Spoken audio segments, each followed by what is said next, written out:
All right, so here we are at lesson 7. Now what we're doing here is just transforming the trig function.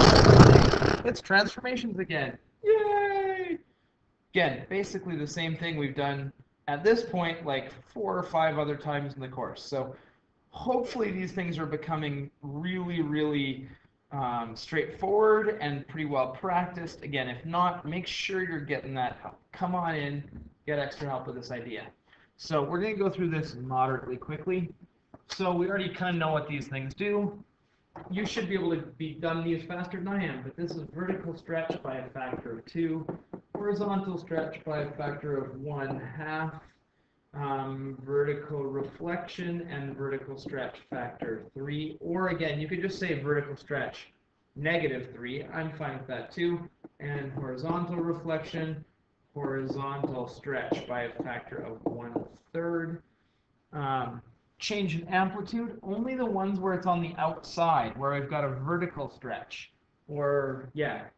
So there would be 1 and 3.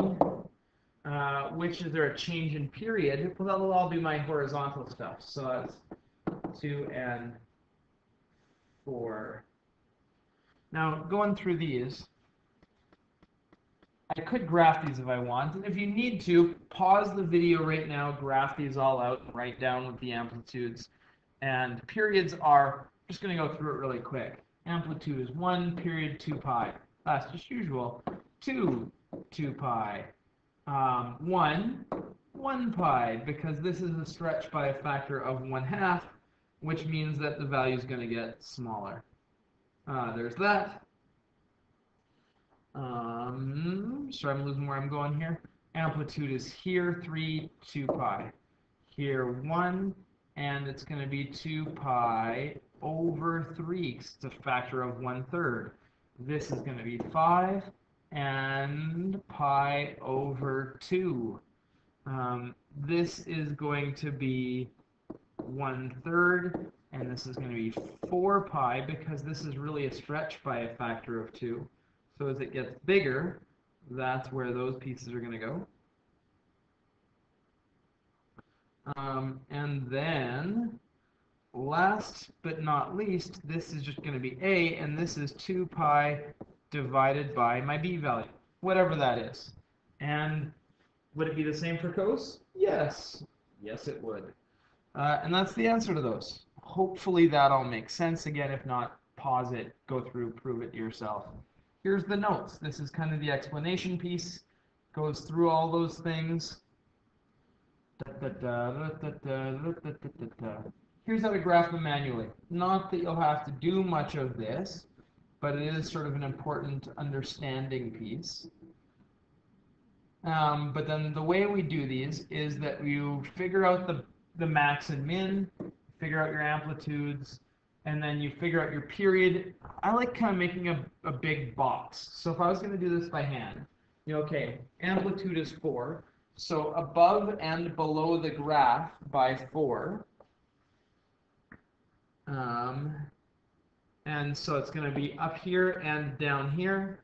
The period on this thing, it was 2 pi, but it's been stretched by a factor of 1/2, so the period will just be 1, right? My period formula is 2 pi divided by my b value, whatever that b value happens to be.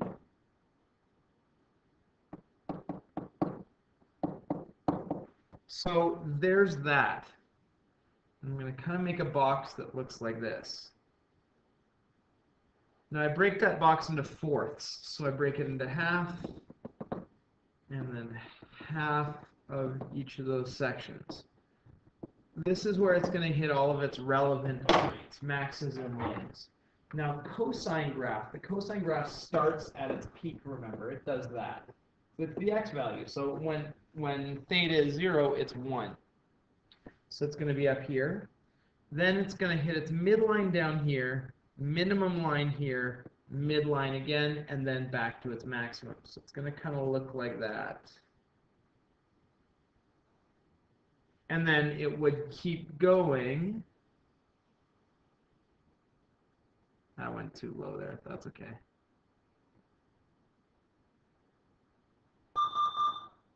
Tour guide 1 minute remaining. Now, you might say to me, Mr. McManus, couldn't we just type that into our calculator? And yes, you could, and probably even should. So all I'm going to do here is just go y equals. I'm just going to put in 4 cos of 2x, close my bracket, close my bracket. Now I'm just going to make my window look just like this one I'm plotting. So window settings from 0 to 2 pi. Just type in 2 pi. Your machine here is a calculator. It can calculate that. Oh, look, there it is. And then if I wanted to, I could go, okay, there are 6 of these that make pi, right? 6 little blocks are the difference between pi and 2 pi, for example. So each little block is going to be pi divided by 6. 6. There we go. And then -4 to 4, scale of 1.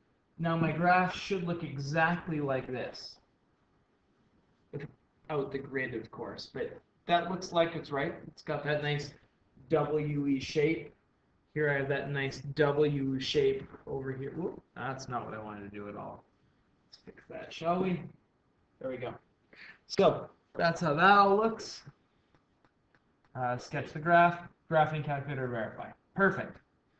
Write an equation for a sine having an amplitude of 2 pi thirds and a period of pi 6. Well, it's just going to be y equals sine, 2 thirds sine of, if my period is pi over 6, my b is 2 pi over my period.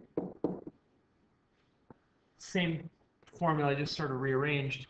This is going to be the same as 2 pi over 1 times 6 over pi. So my period here is going to be 12. Or, sorry, my b value. There we go.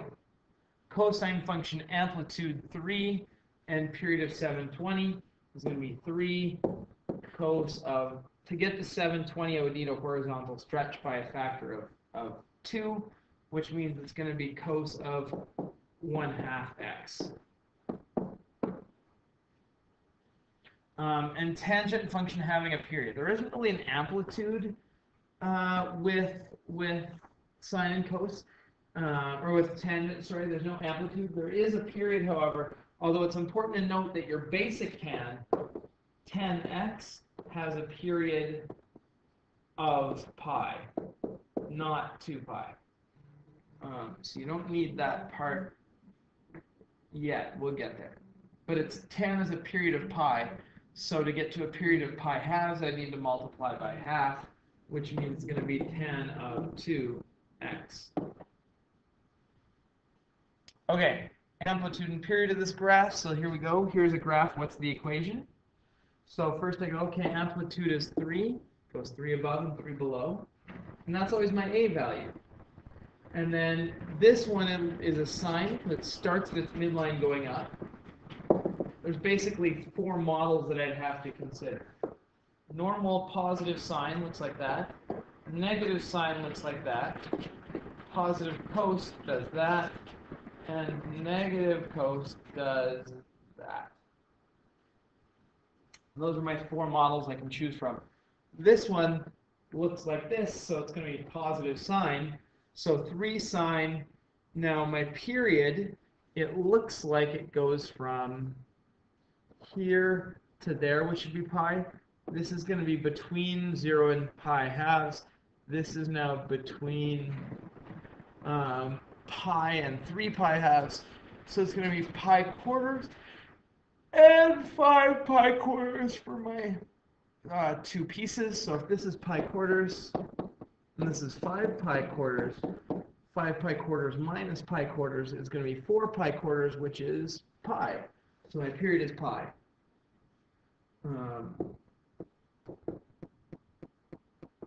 And then putting that in the value, I go 2 pi divided by pi.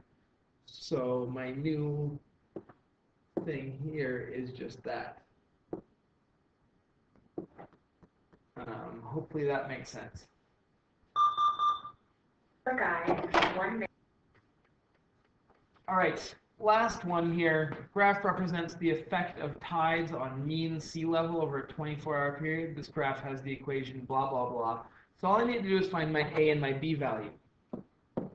Now, what's funky about that, no, never mind, it's not even funky. It starts at its maximum. So this looks like a normal coast, so I know my A value is going to be positive.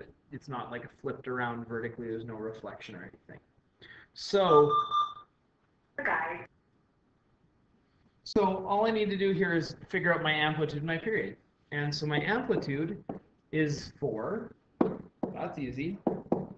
Try not 4 equals. Let's try that again. For cos of, I just need to figure out now my B value. And to figure out the B value, again, just go peak to peak.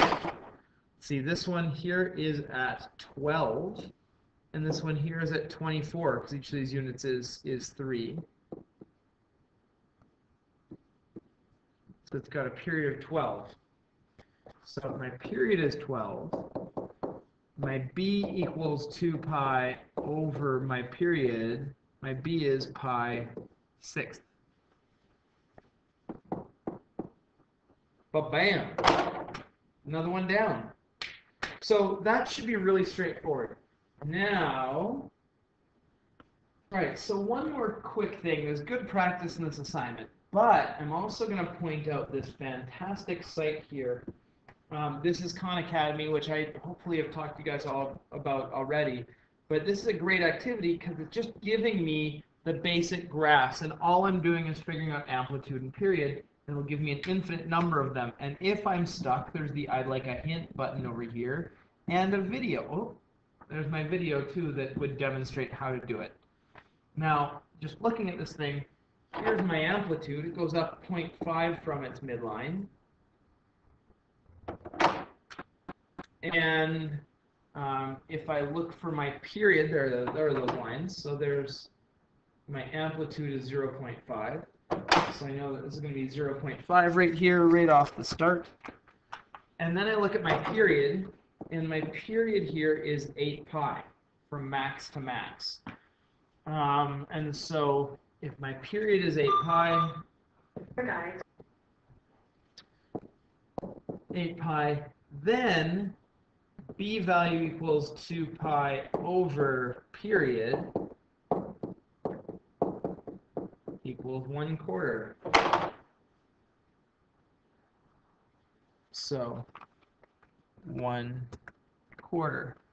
And then I'm just going to tell it it's a cos value. Moment of truth, check my answer. Oh, look, I got it right. I'm brilliant. And then it gives me another one right away. So that's what's fantastic about practicing this way. There's the web address. You can type it all in, or I've got all those links in our D12 shell, so you can get it from there also. Enjoy.